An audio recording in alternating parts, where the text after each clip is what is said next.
Evo, arhivirali smo tako još jednu utakmicu. Ponavljam, sve što smo zacrtali, to smo i ostvarili. Prošli smo u kupu i odmorili smo većinu igrača. Rekao sam da se niko nije bio ozlijedio.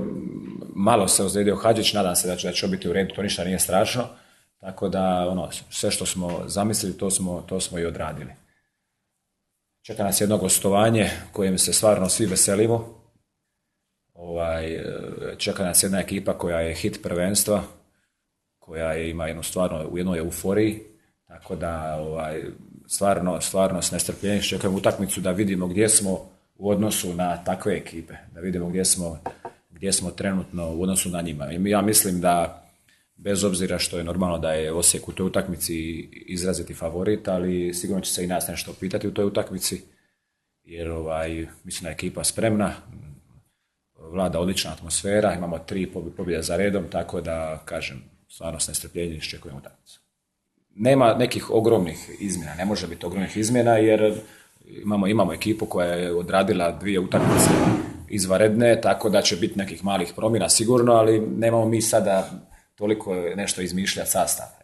Dakle, u odnosu na utakmicu sa Interom ulazi Mario, jedan izlazi, to je to. Tako će biti otprilike, da, najvjerojatnije. Sa dozom zadrške. Da. Ekipa koja je u vrhu domaćeg prvenstva je favorit protiv nas, ali što ne znači da favoriti uvijek pobjeđuju. Siguran sam da će se i nas nešto pitati.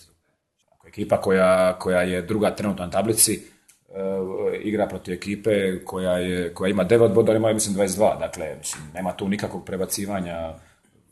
Oni su favoriti i to igraju kući, tako da je to je činjenica, tako nema tu ništa, neko pile naopako, nikakve. Pa domaćinski Osijek sigurno agresivan, koji će, imaju, kažem, dobro su na letu, dobra priča je tamo trenutno i sigurno da igračima igrati lako u takvim okolnostima. Meni je u ovom trenutku najbitnije da mi ponovimo prijašnje utakmice, dakle pristup mora biti kakav je bio prije i normalno ove taktičke detalje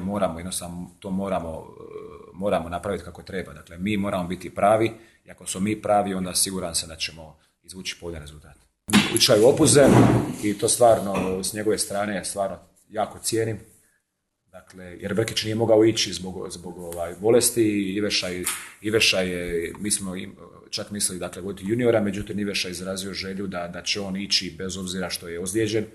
I to ovim putem stvarno moram to javno reći, to je stvarno primjer ponašanja kapetana i mislim da bi se svi trebali ugledati na njega, na taj detalj.